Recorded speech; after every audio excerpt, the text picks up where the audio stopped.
ছেলেটারে যায় বলায় বিয়ের মধ্যে রাজি আছি গো। না না, এমন সিদ্ধান্ত তুমি নিও না, আত্মঘাতী সিদ্ধান্ত নিও না।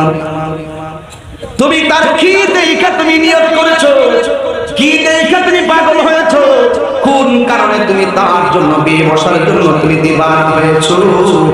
মেয়েটা ডাক দিয়ে বলে, বাবা গো, আমি তার সম্পদ দেখে পাগল হয় নাই, আমি তার চেহারা দেখে পাগল হয় নাই, একটা মাত্র কারণে আমি রাজি হয়েছি, আমার মতো সৌভাগ্যবতী মেয়েকে আছে যার বিয়ের প্রস্তাবকারী হল রহমাতাল লিল আলামিন। আর বড় করে কন্যা সুবহানাল্লাহ। এ আমার যুবক ভাইরা, অত্যন্ত হৃদয়বিদারক ঘটনা। মেয়েটা ডাক দিয়া কে, বাবা, ছেলেটা নবীর কাছে যাওয়ার আগে আপনি জাহান্নামের আগুন থেকে বাঁচতে গেলে তাড়াতাড়ি নবীর কাছে যান। দৌড়াইয়া মেয়ের বাবা নবীর কাছে গেছে, যাইয়া ডাক দিয়া বলে, নবী গো, ও মায়ার নবী, দয়ার নবী, আমার মেয়েও রাজি, আমিও রাজি। ছেলে পিছন দিক দিয়া নবীর কাছে আসলো। আমার নবী ডাক দিয়া বলে, ও সালাবা, নামটা মনে রাখেন, ও সালাবা, তুমি যে সালাবা, তুমি যে বিয়ের জন্য গিয়েছিলা, মেয়ে তো রাজি, এখন মেয়ের বাবাও রাজি। সালাবা কই, কি ব্যাপার? আমার তো সে না করে দিয়েছে। পিছন দিকটা দিয়ে মেয়েটাও আসামির বেশে নবীর দরবারে দাঁড়িয়ে আছে। এবার আমার নবী ডাক দিয়ে, সালাবা, বিয়ে যে করবা মহারানা লাগবে, টাকা আসেনি।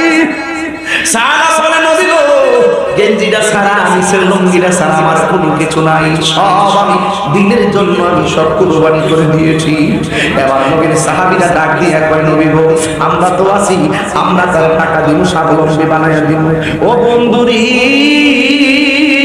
ও ধর্মগ্রামের বন্ধুরা, ও শ্রীপুর গাজীপুরের বন্ধুরা, এবার ওই সাহাবে কেরাম তারা টাকা দিল। আমার নবী ডাক দিয়ে বলে, সালাবা, বিয়ের বাজারে যাও, যাইয়া সুন্দর করে কাপড় চোপড় কিনে নিয়ে আসো। এবার সালাবা টাকা পয়সা লইয়া চলে গেছে বিয়ের বাজারের ভিতরে, জামা করে বিয়ের কেনাকাটা সব করলো, সব কমপ্লিট। টাকা দেওয়ার সময় কোথায় থেকে একটা আওয়াজ আসলো, কি আওয়াজ আসছে? হাইয়া আলাল জিহাদ,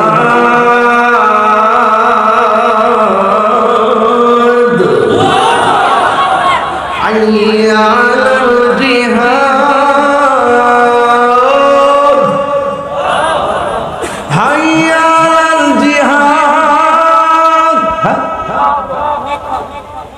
এই কাপড় লাগবে না, কাফেররা আসতেছে, ইসলামের নাম নিশানা মুছে দিলাম। এই কাপড় তুমি লিখে দাও, কোথায় জিহাদের মার্কেটটা আছে, কোথায় গেলে আমি তলোয়ার কিনতে পারি, কোথায় গেলে যুদ্ধের সরঞ্জাম কিনতে পারবো, তাড়াতাড়ি মার্কেটে সন্ধান দাও। কাপড় চোপড় ফালাইয়া ওই মার্কেটে যুদ্ধের সরঞ্জাম কিনা সে চলে গেছে। ডাক দিয়া বলে,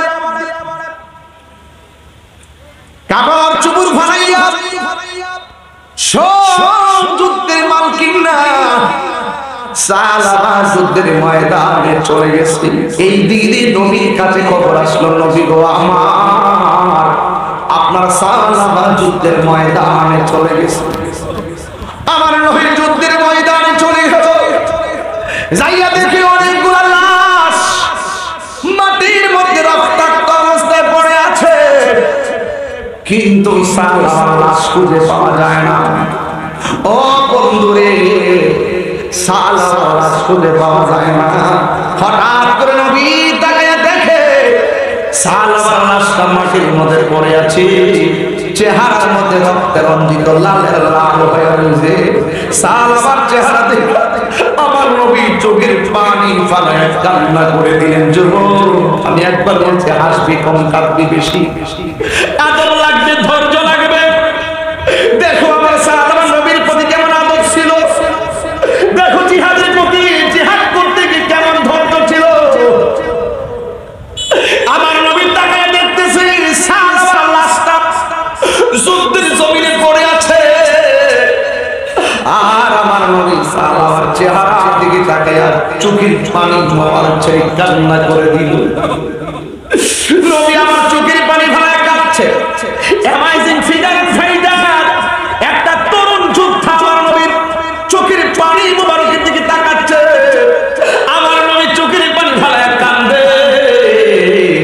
না জানে আমার সালাবা নবীরে